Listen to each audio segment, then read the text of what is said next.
Logo no primeiro versículo, em Deuteronômio 16, ele vai falar em guardar o mês de Abib, ou vai falar sobre também observar e celebrar. Então, especificamente nesse capítulo 16, vai falar das 3 festas, tá? Das 7 que tinha. Então, o versículo 1, ele então vai falar sobre a questão de observar e celebrar. Então, através da celebração do quê? Da Páscoa. Né? A Páscoa é a celebração mais importante, né? O memorial do que Deus fez pelo seu povo.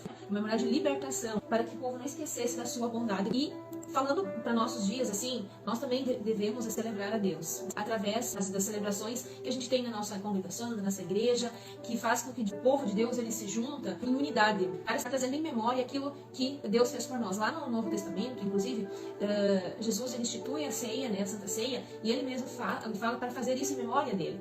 E aqui em Deuteronômio 16, Deus também vai instituir essas festas, essa ordem das festas que o povo faça, para que ele não esqueça do que ele tem feito ao povo.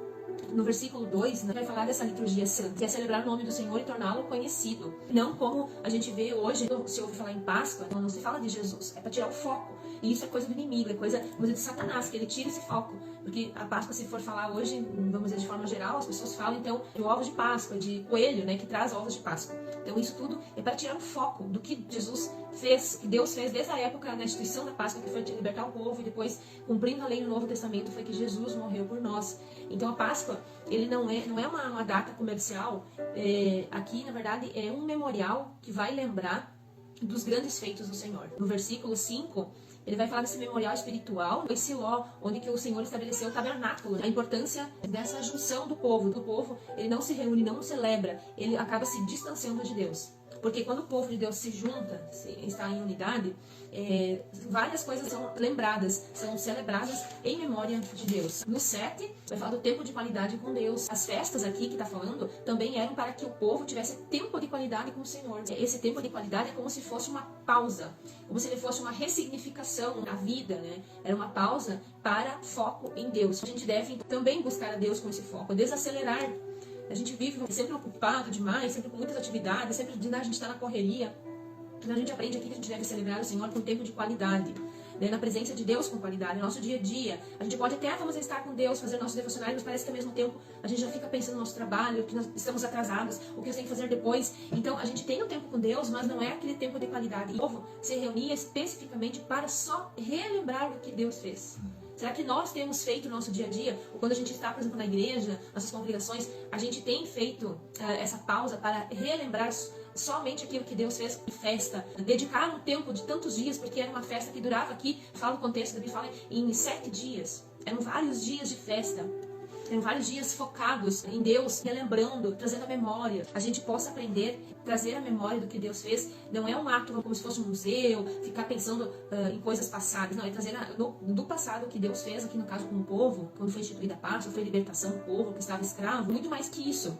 É uma forma de recordação, né? Então, o objetivo é recordação, trazer a memória para que não se esqueçamos do que Deus fez. A morte do Cordeiro deveria trazer a memória da imensa necessidade do perdão que a gente tem. Isto é, alguém que levasse sobre si todas as culpas. Então, antes de Jesus se fazia a questão dos sacrifícios com o Cordeiro perfeito, que representava, né, essa pessoa levar toda essa culpa sobre si. E depois a gente vê que o nosso Cordeiro perfeito é Jesus, que vem para tirar esse pecado do mundo.